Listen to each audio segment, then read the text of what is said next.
किसानों के आंदोलन का 9वां दिन है और कल दोपहर 2 बजे किसानों और सरकार के बीच तीसरे राउंड की बहुत ही महत्वपूर्ण बातचीत होने वाली है।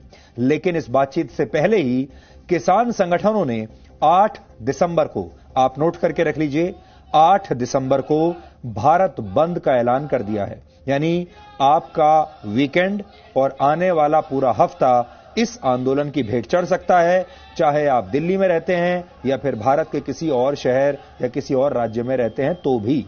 किसानों ने फिर से यह कहा है कि अगर सरकार ने कल की बैठक में तीनों कृषि कानूनों को वापस नहीं लिया तो बड़े पैमाने पर प्रदर्शन इसके बाद शुरू किया जाएगा। आज पंजाब से डॉक्टरों की एक टीम सिंघू बॉर्डर पहुंची है, जिसने वहां मौजूद प्रदर्शनकारियों की जांच की और डॉक्टरों का कहना है कि इन प्रदर्शनकारियों के बीच कोरोना वायरस अब तेजी से फैल सकता है। गाजीपुर बॉर्डर पर प्रदर्शन कर रहे जिन किसानों की तबीयत बिगड़ गई है, जिनकी तबीयत ठीक नहीं है इस समय, उन तक दवाइयां पहुंचाई जा रही हैं। लेकिन यह समय ऐसा है, आप सब जानते हैं कि यह कोरोना वायरस का समय चल रहा है और प्रदर्शनकारी ना तो मास्क का प्रयोग कर रहे हैं और ना ही सोशल डिस्टेंसिंग वहां पर दिखाई दे रही है और इसलिए अब बड़े पैमाने पर यहां कोरोना वायरस फैल सकता है। इस प्रदर्शन की वजह से दिल्ली और गाजियाबाद के बीच नेशनल हाईवे 24 बंद है। जम्मू कश्मीर को दक्षिण भारत से जोड़ने वाला देश का सबसे लंबा नेशनल हाईवे 44 भी कई जगहों पर बंद है। बल्लभगढ़ में भी, जो दिल्ली के पास बल्लभगढ़ है, वहां पर भी किसानों के आंदोलन की वजह से कई रास्ते बंद कर दिए गए हैं। टिकरी बॉर्डर पर मौजूद किसानों को दिल्ली में घुसने से रोकने के लिए पुलिस द्वारा वहां सुरक्षा बढ़ा दी गई है और नेशनल हाईवे नंबर 9 जो दिल्ली को उत्तर प्रदेश से जोड़ता है, उसे भी कई जगहों पर बंद कर दिया गया है। इसलिए आने वाले दिनों में अगर आप इन इलाकों में जाने के बारे में सोच रहे हैं तो फिर दोबारा से सोचकर पूरा होमवर्क करके ही अपने घर से निकलिए, क्योंकि आपको रास्ते में या तो ये सड़कें बंद मिल सकती हैं या आपको लंबे जैम्स, ट्रैफिक जैम मिल सकते हैं। मशहूर अमेरिकी लेखक मार्क ट्वेन ने एक बार कहा था कि जब तक सच अपने जूते पहन रहा होता है तब तक झूठ आधी दुनिया का चक्कर लगा चुका होता है। मार्क ट्वेन ने यह बात करीब 125 साल पहले कही थी, लेकिन इन 100 वर्षों में दुनिया बहुत बदल चुकी है और आज के दौर में जितनी देर में सच अपने जूते के फीते बांधता है तब तक झूठ दुनिया के 2-3 चक्कर लगा चुका होता है। यानी आधी दुनिया नहीं, बल्कि अब जो झूठ है वो तब तक दुनिया के ही 2-3 चक्कर लगा लेता है और अगर ये झूठ नफरत के कंधों पर सवार हो तो इसकी रफ्तार किसी सुपरसोनिक मिसाइल से भी तेज हो जाती है। यानी झूठ में नफरत वाले बूस्टर इंजन आजकल लग चुके हैं। पिछले महीने 30 नवंबर को डीएनए में रात 9 बजे हमने आपको दिल्ली के सिंघू बॉर्डर पर खड़े एक ट्रैक्टर की तस्वीरें दिखाई थी, जिस पर खालिस्तान जिंदाबाद के नारे लिखे हुए थे और AK-47 राइफल का एक चित्र बना हुआ था। हमने इसी दौरान आपको प्रदर्शन में शामिल एक प्रदर्शनकारी का बयान भी सुनाया था, जो यह कह रहा था कि जो हाल इंदिरा गांधी का हुआ था वही हाल प्रधानमंत्री नरेंद्र मोदी का करेंगे अगर उनकी बातें नहीं मानी गई तो। फिर भी हमें एक बार को तब यह लगा था कि इस आंदोलन में खालिस्तान की एंट्री तो हो गई है, लेकिन नफरत वाली इस मिसाइल की रफ्तार शायद ज्यादा नहीं होगी और यह लंबा सफर तय नहीं कर पाएगी।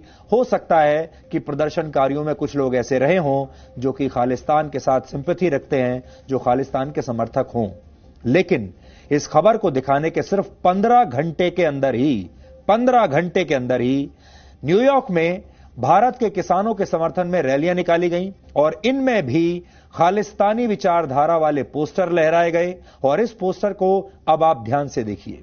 इस पर इंदिरा गांधी और प्रधानमंत्री मोदी की तस्वीर लगी हुई है और इस पर लिखा है कि 1984 में इंदिरा गांधी ने जो गड़बड़ की तो वो चली गई।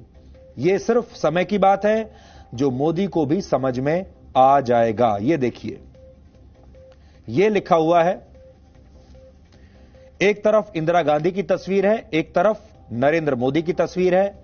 एक के नीचे 1984, दूसरे के नीचे वर्ष 2020 लिखा है और इसमें लिखा है कि इंदिरा गांधी का जो हश्र हुआ, Indira Gandhi messed up and she paid for it. ये देखिए लिखा है, she messed, she is gone, it's just matter of time, the other one is going to realise it soon, यानी मोदी को भी यह बात बहुत जल्दी समझ में आ जाएगी कि इंदिरा गांधी ने क्या गलती की थी। यानी जो बात भारत में यहां दिल्ली के पास जो प्रदर्शनकारी कह रहा था, उस प्रदर्शनकारी ने क्या कहा था वो भी आज हम आपको एक बार फिर से सुनवाएंगे, लेकिन वही बात 15 घंटे के बाद न्यूयॉर्क में भी कही जा रही है।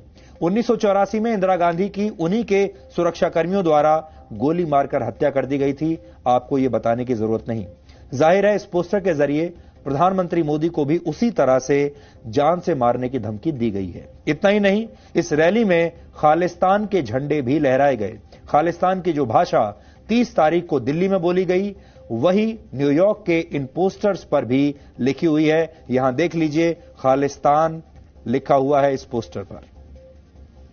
आपको न्यूयॉर्क में खालिस्तान समर्थकों द्वारा निकाली गई रैलियां और दिल्ली में देश के प्रधानमंत्री को दी गई धमकी को अब एक साथ जोड़कर सुनना चाहिए।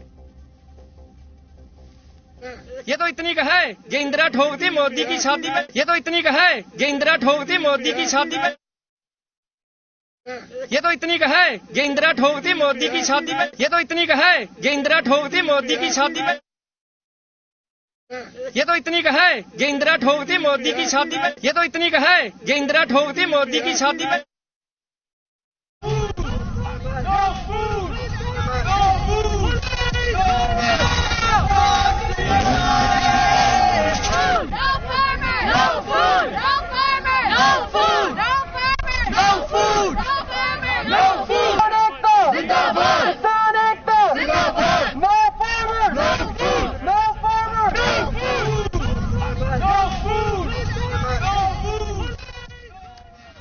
यानी दिल्ली में खड़े एक ट्रैक्टर पर नफरत वाली जो बातें लिखी थीं, उन्हें न्यूयॉर्क तक पहुंचने में 15 घंटे का समय भी नहीं लगा। न्यूयॉर्क में ये रैलियां 1 दिसंबर की दोपहर को निकाली गई। एक ट्रैक्टर की औसत स्पीड 25 किलोमीटर प्रति घंटा होती है। अगर कोई इस ट्रैक्टर को नॉन स्टॉप चलाकर न्यूयॉर्क ले जाए तो उसे 19.5 दिन का टाइम लगेगा।